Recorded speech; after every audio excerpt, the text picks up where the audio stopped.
White House investigations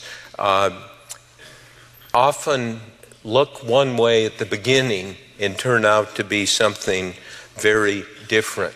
Watergate, the prime example, when Carl Bernstein and I wrote the stories connecting people in the Nixon White House's re-election committee to Watergate, people just didn't believe it initially. It seemed inconceivable, and it took 26 months for sufficient detail and evidence to come out before Nixon resigned.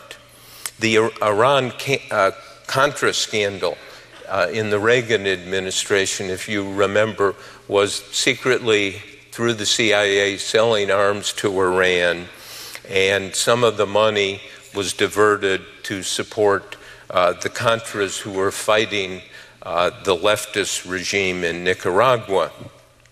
If you go back and look at this, the coverage said, oh, Reagan's going to be indicted, Reagan's going to resign, Reagan's going to be impeached.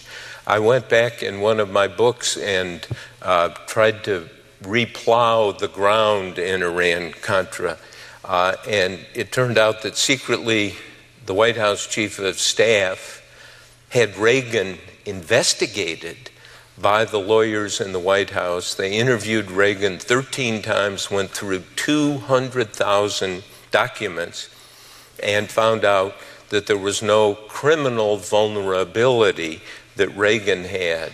Many years later, I interviewed Lawrence Walsh, who was the independent counsel special prosecutor for this.